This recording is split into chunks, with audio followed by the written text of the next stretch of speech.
नमस्कार। मैं रजनी शर्मा, आपकी हिंदी अध्यापिका। तो आज मैं और आप मिलकर करेंगे आपके क्षितिज भाग 2 का पाठ 11 बाल गोविंद भगत। यह पाठ रेखा चित्र शैली में रचित है। इसमें लेखक ने गांव के एक तेली बाल गोविंद के व्यवहार और जीवन को देखकर उसे सच्चा सन्यासी माना है। लेखक स्वयं एक ब्राह्मण है, अतः वह सिर गर्व से उन्नत रखता है, पर उसका सिर उस तेली बाल गोविंद के समक्ष स्वयं ही झुक जाता है। वे दिन बचपन के थे और चारों तरफ ब्रह्मत्व की धूम थी। तब तेली को अत्यंत घृणा की दृष्टि से देखा जाता था, लेकिन लेखक का सिर उसके व्यवहार के सामने स्वयं ही झुक जाता था।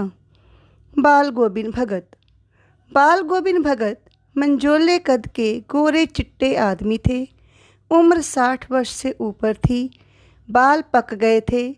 चेहरा उनका सफ़ेद बालों से जगमगा रहता था।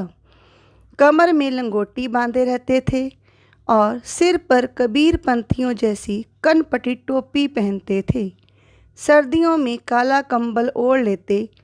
मस्तक पर चंदन, गले में तुलसी की जड़ों की माला। वे साधु नहीं थे। लेखक ने उनके बेटे बहू को देखा था। उनकी खेती बाड़ी भी थी, एक साफ सुथरा मकान भी था। बाल गोविंद भगत साधु की सब परिभाषाओं पर खरे उतरते थे। वे कबीर के भक्त थे।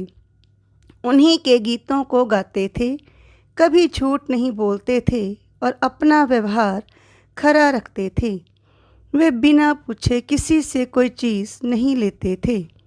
अपने खेत में पैदा वस्तु को घर से 4 कोस दूर कबीर पंथी मठ में ले जाते और जो वस्तु प्रसाद के रूप में मिलती उसे घर ले आते और उसी से गुजर चलाते थे। आषाढ़ की रिमझिम में बाल गोविंद कीचड़ से लथपथ खेतों में रोपनी करते। भादों की अंधियारी में उनकी खजड़ी बज उठती थी।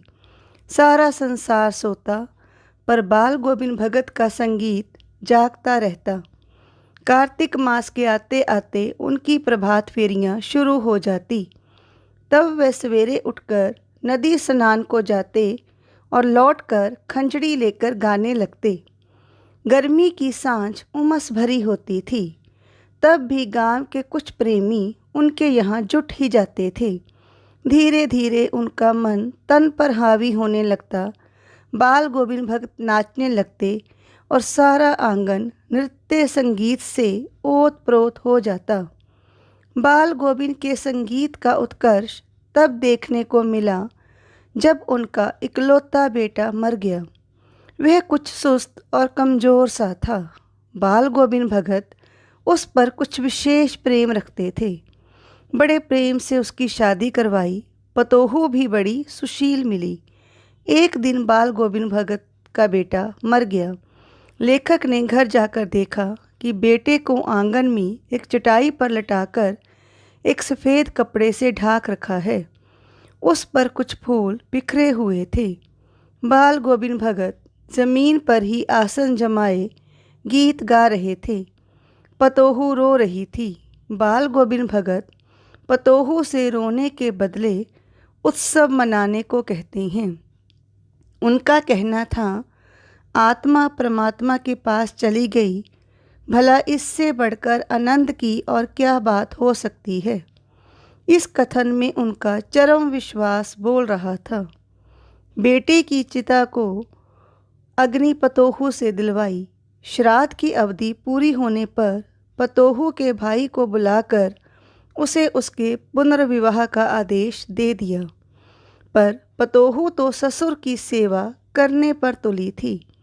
पर बाल गोविंद भगत अड़ गए। यदि तू नहीं गई तो मैं इस घर को छोड़कर चल दूंगा। इस दलील के आगे उसकी एक ना चली। बाल गोविंद भगत की मृत्यु भी उन्हीं के अनुरूप हुई। हर वर्ष वे गंगा स्नान के लिए जाते थे। यहाँ से वे पैदल ही जाते। इससे संत समागम और लोक दर्शन हो जाता था। घर से खाकर चलते थे और घर आकर ही खाते थे। कहीं भिक्षा नहीं मांगते थे। आने जाने में 4-5 दिन लग ही जाते थे। बुढ़ापे में भी उन्होंने अपनी यह टेक नहीं छोड़ी। एक बार जब लौटे तो उनकी तबीयत सुस्त थी, थोड़ा बुखार आने लगा। लोगों ने नहाने धोने से मना किया, पर वे कहाँ मानने वाले थे। उस दिन भी संध्या में गीत गाए, पर लगता था जैसे तागा टूट रहा है, माला का एक एक दाना बिखर रहा है। सुबह जब लोगों ने उनका गीत नहीं सुना, तब पता चला बाल गोविंद भक्त नहीं रहे।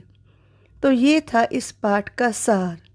इस पाठ के द्वारा लेखक सिर्फ इतना समझाना चाहते हैं कि साधु होने के लिए घर बार का त्याग करना आवश्यक नहीं। संसारिक मोह माया में रहते हुए भी संसारिक मोह माया से दूर रहकर और लोगों का भला कर कर, किसी के लिए भेदभाव ना रखकर भी साधु बना जा सकता है। यही इस पाठ का सार है। धन्यवाद। आपका दिन शुभ हो।